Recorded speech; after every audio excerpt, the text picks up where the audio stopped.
In the day's other news, the city of Hamburg, Germany, braced for mass demonstrations involving up to 100,000 people at this weekend's summit of the leaders of 20 top industrialized nations. Last night, police used water cannons to disperse crowds. Today saw hundreds of people dressed as zombies staging a peaceful march. Tomorrow, activists plan what they call a Welcome to Hell march to greet President Trump and the leaders of Russia, China, and Turkey. Mr. Trump arrived in Warsaw, Poland this evening to begin his European trip. Tomorrow, he'll hold talks with his Polish counterpart before delivering a speech in Warsaw Square. Poland hosts several thousand U.S. troops as part of its NATO defenses. An American soldier has been killed in Afghanistan. The Pentagon says Private First Class Hanson Kirkpatrick of Wasilla, Alaska, died in a mortar attack on Monday. It happened in Helmand Province in the south. 2 other soldiers were wounded. 7 U.S. troops have been killed in Afghanistan this year. In Syria, artillery and airstrikes pounded away today at Raqqa, the Islamic State's self-styled capital. Kurdish-led militia fighters backed by U.S. coalition planes are steadily advancing into the city. John Ray of Independent Television News is there and filed this report. Into the city of Jihadi John and countless barbarities, a road stretching back to terror in London, Manchester and beyond. It lies in ruins now. We pass the body of an ISIS fighter, his caliphate decomposing with him. Beyond the sand barrier is the wall of the ancient Medina that has now fallen to the Kurds. We have obtained exclusive pictures from a drone above this urban battlefield. They show the devastating power of the West's warplanes and missiles. The so-called Islamic State is being wiped off the map. The route to the front line involves a sprint across Sniper Alley and careful steps over rubble that often conceals mines.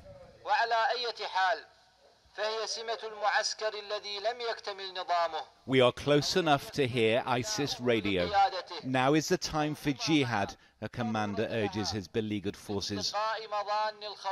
The Kurds are claiming this as a great victory. They have taken the old city walls after a month-long blood-soaked slog through the streets of Raqqa. But ahead of them now, heavily armed ISIS fighters, booby-trapped buildings and suicide bombers. These soldiers took up arms against ISIS from the start. They believe they're moving in for the kill. I want a free Raqqa for my family, for everyone in here, for every family in Syria. Is ISIS finished in Raqqa now? Yes, it's finished. Inside the old city, perhaps 100,000 civilians are trapped, caught between airstrikes and 4,000 ISIS fighters. Those who can escape run.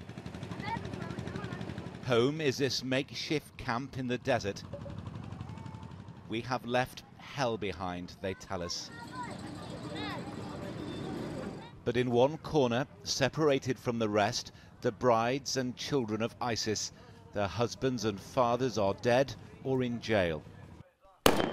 Here, ISIS might measure its future in weeks or months, but its days are numbered. That was John Ray of Independent Television News.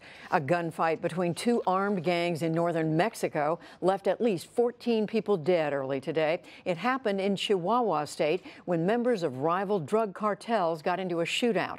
Drug violence has pushed homicides in Mexico to their highest point in 20 years.